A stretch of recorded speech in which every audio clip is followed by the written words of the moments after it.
নমস্কার বন্ধুরা, শুরু করলাম আজকে আবার একটা ভিডিও। তো এই দেখো, ফুল দিয়ে শুরু করলাম।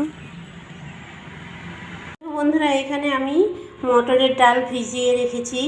এই যে ভেজা হয়ে গেছে, আমি এখন এই যে মিক্সড করে নেব মিক্সিতে। তো আজকে তো শনিবার, তো নিরামিষ খাবার দিন, যেহেতু আজকে পেঁয়াজ দেওয়া যাবে না, তাই লঙ্কা লবণ দিয়ে আমি বড়াটা করে আলু দিয়ে তরকারি করব।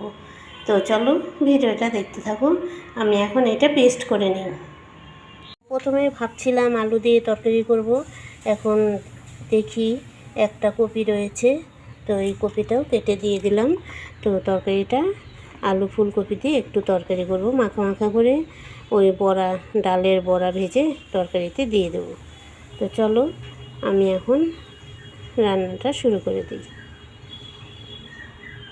এই দেখো, লবণ, হলুদ, কাঁচা লঙ্কা কুচিয়ে নিয়েছি।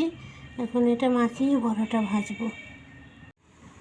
বড়া রেডি হয়ে গেছে, এই দেখো তেলে ভেজে নিয়ে চলে এলাম। এখন আমি আস্তে আস্তে তরকারিটা রান্না করছি। তো চলো আমার সঙ্গে থাকো, আর তরকারিটা রান্না করে নামিয়ে নিয়ে আসি, তোমাদের সঙ্গে শেয়ার করব। দেখো তরকারি নামিয়ে নিলাম, হয়ে গেছে। একটু গরম মশলা দিয়েছি, বেশ মাখা মাখা করে তরকারি করলাম। আর ডালের বড়া দিয়ে তরকারি করলে তুমি যতটা ঝোল দিবে, মানে জল দিবে, সম্পূর্ণই চুষে নেয়। তো এই দেখো মাখা মাখা হয়েছে তরকারিটা, তোমরা দেখে বলো কেমন হয়েছে। তো চলো ভিডিওটা এখানেই রাখছি। তোমরা ভালো থেকো, সুস্থ থেকো, আর আমার পাশে থেকো।